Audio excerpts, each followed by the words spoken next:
Dancing with the Stars is usually for people who are washed up and or they're they're weird. Like their career is over. Why the hell are you doing it, Justina Machado? Come on now. Come on. That is so hilarious. Well, first of all, like secretly, I've always wanted to do it. I'm not even gonna lie. I can't even tell you how many times I was like, "Can I do Dancing with the Stars?" And my team would be like, "I don't know, maybe No, it's for not." washed up people like Carol Baskin. Yeah. Yeah, but Carol Baskin, she's that's another thing. But like literally, this is it was a different thing. It was COVID. Okay, it's COVID, and honestly, one of the reasons I did it was because I was depressed. I didn't know, I didn't have anything to do. It was depressing. All of the stuff coming at you all the time, the anxiety, the news, the this, and I needed something to bring me joy. And I knew they talked about the people that were going to be on this season. They said it's going to be a great season, because of COVID, because of the situation, they were able to get a lot of people that they normally wouldn't be able to. But I have to tell you, it's been amazing. I wouldn't want it any other way. And Nell's not washed up. Okay, Justina. Karen, I cannot believe you are rolling your eyes at me. Listen. Yeah. How long ago was Country Grammar? Anyway, but it's a pleasure. It's a pleasure because you actually are killing it. And I was like, at first I was like, okay, well, I know she can move, but yeah. And let me tell you another reason I did it. Because I wanted to bring attention to my show one day at a time. And I wanted to bring the marketing. And I know that Dancing with the Stars has an audience like you wouldn't believe. So the fact that I was on that show and then I'm on that primetime show and I'm on another primetime show, I'm like, this Latina's on both networks. That's the Virgo in you. You real smart. You see about her money, y'all. Justina Machado is here. All right. It feels weird that we're in 2020. Well, pandemic aside, that we're in 2020 having 1950s and 40s conversations. That we're in 2020 still litigating, history. I mean, it's just really weird. Do you think we're going to come out of it? I don't know if I'm optimistic anymore. I'm always optimistic. And I think that I don't know come out of it. I think be better because of it, grow. I don't know how something like this, how systemic racism goes away if people don't even want to acknowledge that it exists. You know what I mean? So there's so much work to be done. And the only thing I could say positive about this situation is that so many things are becoming uncovered for so many people, so many things that you see the truth. But I think that we're going to be better because of it. I hope that we're going to be better because of it, because otherwise what's the point of going on if we're not going to be better because of it? Well, maybe the time has run its course. I don't know. I don't know, but I'm gonna keep hoping. Okay. All right. Oh, I'm gonna keep fighting, but I'm just like, I don't know what it's going to take, after, because I've been doing this radio show for 6 years. And the first actual week I was on the air, Mike Brown and the Eric Garner tape came out. And I was like, I watched a man die on video. And it wasn't the last time that happened. And it was just a string all the way to that 8 minutes and 46 seconds.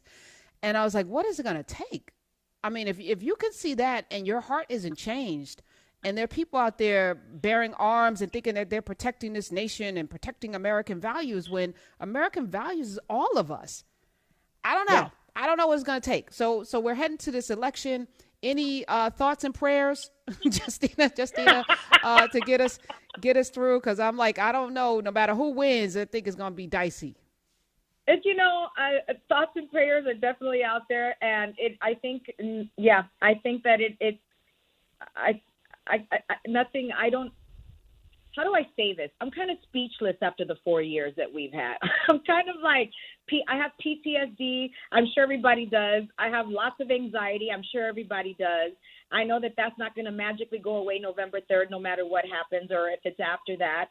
I can only say you have to keep believing and fighting, and you have to vote and, vote early, send your ballots in, make your voice heard. really, that is all that we can do right now is keep fighting and make sure that you vote and you know. Yeah. You put all yourself right. out there. I'll pull it. And let me thank you for saying that you were going through it, because I think during this time we're seeing a rise in suicide and people's mental health. That has also uncovered a lot this period. This COVID pandemic, racial pandemic, has also shown that America's really sick. You know, it's a really, really sick nation, and we are also I don't know if it's arrogant or afraid to get help. So every time somebody says I'm not doing well, you know, we should all, you know, swoop in, wrap our arms around, but also more people need to say it. So for you, dance was the outlet. How else are you self-caring, Justina?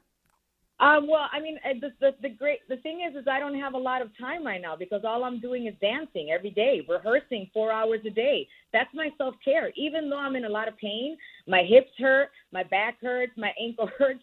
It's like I have something to do that brings me joy. That's my self-care right now, is going to work and being able to work it out physically. Okay. So you're in pain. So you must be surprised by the rigor of this Dancing with the Stars. It's like a professional athlete.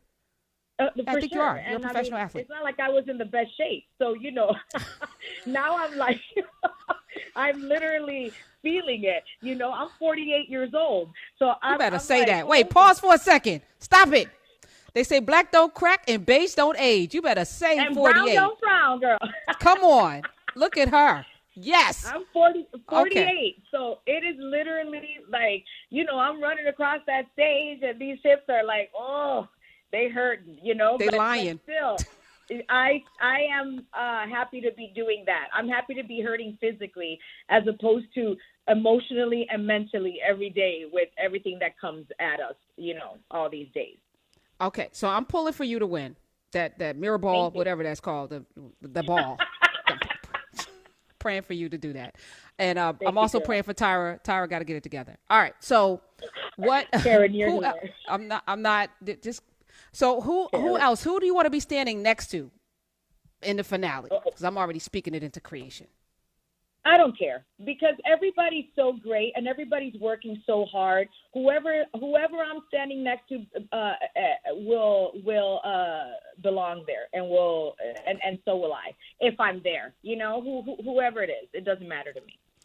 I think figure skaters though should be never invited back because I don't think it's fair to be it's not fair. They're dancing on ice skates, on little tiny skates, doing the same thing with just shoes on. I think it's not fair. I don't think they should have figure skaters. There's ice skaters. He's so great though. That Johnny Weir is such a wonderful I know, guy. but I'm saying he's a professional dancer on ice. It's not fair. But you know what? That's the thing about it. When you think about that, it's like, you know, at the end of the day, like it's entertainment. So whatever happens, happens. You know. Okay. All right. I really feel that way. All right. Do you have any tea? I don't normally spill tea on my show, so when I get a chance to, you know, is any secrets? Like, what did y'all do about Carol Baskin? Did y'all have jokes on her? No, she was. No, because we can't even talk to each other. Oh, y'all. COVID. So we're completely separated. We're just in our bubble. We barely interact. The only time you see us interacting is when we're down on that stage and, you know, they're doing the elimination process. Otherwise, I don't see anybody. So it's just you and your dancer person, your partner. That's it. That's just us. Okay. And, you know, we see everybody walking to the trailers and this, but there's really no conversation. Wow. So it's like the NBA minus the strippers that get snuck in. This is great. This is awesome. Maybe I've watched everyone from Nene to Whitney Williams to other people do it, and I was like, man, I don't know if this is. And then Nelly doing backflips. My man Charles Oakley, who I grew up loving, and I'm like, no. Like, you know, some of our people that we love, we're seeing them in different ways that I'm not sure. But you are showing your ass, not literally, and then sometimes literally. But I'm so proud of you. Literally. Yes, literally. So y'all got to tune into that. That's Dancing with the Stars. That's on ABC, and CBS is running one day at a time. You have to check that out and do what I say. If you have a remote that you can speak into like I do, because I'm fancy, If not, just go search for it on CBS Mondays and then record it and then play it so that we can get a season 5, because she deserves this. The whole cast deserves it. I need to see more Rita Moreno and the rest of the cast. And will you come back, Justina, after you win? Yes, Karen, I will be back. Okay, absolutely. All right. With a big old mirror ball. Mirror ball, whatever that is. Yes. Justina Machado, you're a pleasure. Thank you so much for being here. Likewise. Give you a hug, Bye, virtual girl. hug and prayers. Thank you.